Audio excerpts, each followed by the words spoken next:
Hey everybody, this is Summer coming at you guys with no stupid questions. Yeah, we hit a lot of topics in this episode, touch a lot of things, and hopefully, somebody can learn something out of this and get some good insight out of it as well.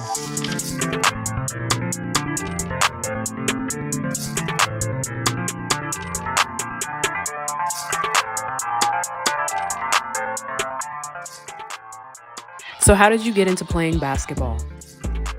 Yeah, so I tested out all sports. I tested out soccer, track, softball, the good stuff. But those sports just didn't seem to, connect with me. My brother and my dad are basketball players as well, so I always seen them like playing in the driveway or just going to my brother's AAU games and high school games and whatnot, and seeing my dad coach, and then knowing that my dad was a college basketball player as well. I took on that persona and I went forward with it. It started as like play, like, maybe I want to play, maybe I don't. And then I realized I was actually kind of good and I got serious with it. So. What was your recruiting process like, and what made you choose your first school? The recruiting process was definitely a little tougher. At first, I was not getting recruited, so I had to take, those extra steps and start training harder and starting to reach out to coaches myself instead of having them just come to me and email different schools, like 1,000 schools. I swear I emailed so many schools. Like, it was just, it was crazy. And then one summer I had a really good breakout summer, and I just started getting letters from, high major schools, mid-major schools. It just got better from there on out. But what really drew me to choose my first school, I think, was the coach. She was there for my freshman year. She was very family oriented. She definitely cared about her athletes outside of the court, rather, it was in the classroom or your mental health. Like, she was just a very caring coach. And yeah, like I said, I think Coach Mock really sold that school to me and like sold the program. The kids were nice in the program as well. So that kind of helped me choose my path and where I wanted to go at the time. What made you decide to transfer, and what school did you end up transferring to? I knew I was going to transfer eventually because it just wasn't, like I said, the coach that originally recruited me left after my first year. And so like I let the first year go by to see how it would go with the first coach. And then, I decided to leave in the middle of the season, in the middle of the semester, and was like, hey, I can't do this anymore. It's not good for my health. It's just not, it doesn't look good for me at all. I attend, they call it the prestigious St. Aug University. It's a private institution. So that definitely made it stand out. Like I said, you have people that look like you. You're not the minority anymore. You're the majority. There's just different things and different clubs and stuff you can get involved in. And it's just, it's a way different experience from attending that a PWI. What really opened your eyes at SAU?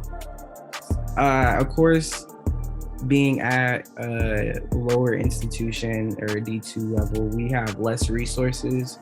So that was the first thing that I did notice. Instead of having two gyms, 2 or 3 gyms, we have one gym. And instead of having, 2 or 3 weight rooms, we have one weight room for everybody that everybody shares. So, that's definitely a difference, but we all still manage.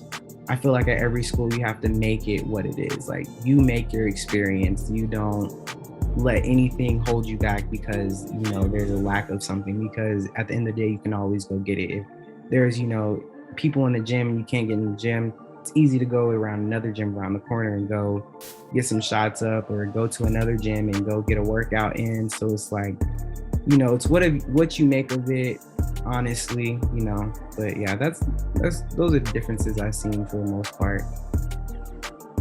I'm not gonna lie, it did shock me because I was like, people actually come to basketball games to watch the girls. I'm like, oh my God, like we have fans, like it's a packed out gym.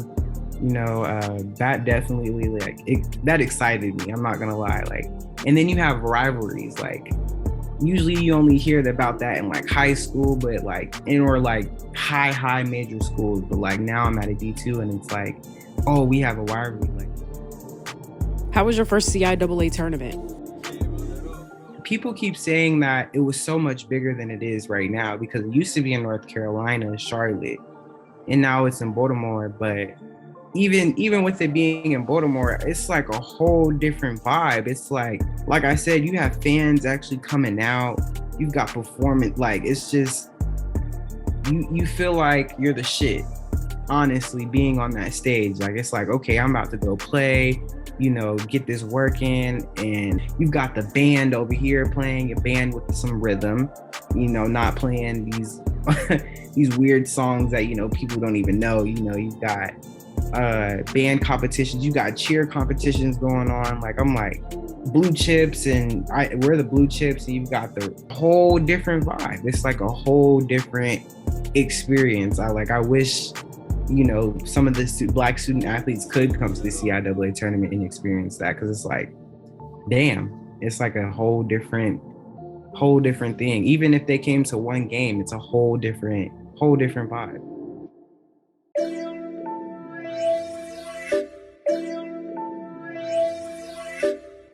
So the rules are kind of like a pop quiz. The questions are multiple choice, and you pick the answer that you feel is the most correct.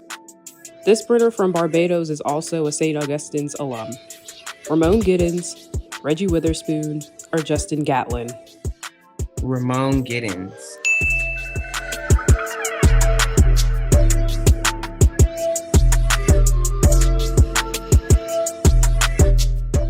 This Howard alumna was drafted by the Utah Stars in 2002.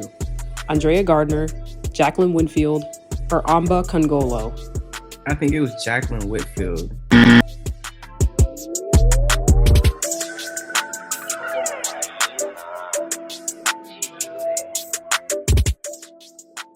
He was the first Black player to play in the NBA. Chuck Cooper, Earl Lloyd, or Nat Clifton?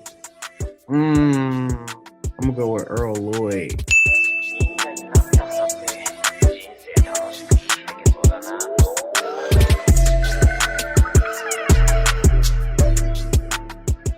Tennessee State's famed track and field team was nicknamed the Tigresses, the Lionesses, or the Tiger Bells?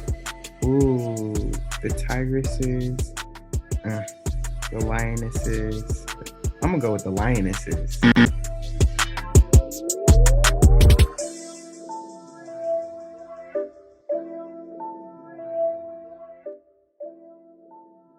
He's one of the winningest college football coaches in history and coached Grambling State for over 4 decades. Eddie Robinson, Sam Washington, or Dawson Odoms? I'm gonna go with Eddie Robinson.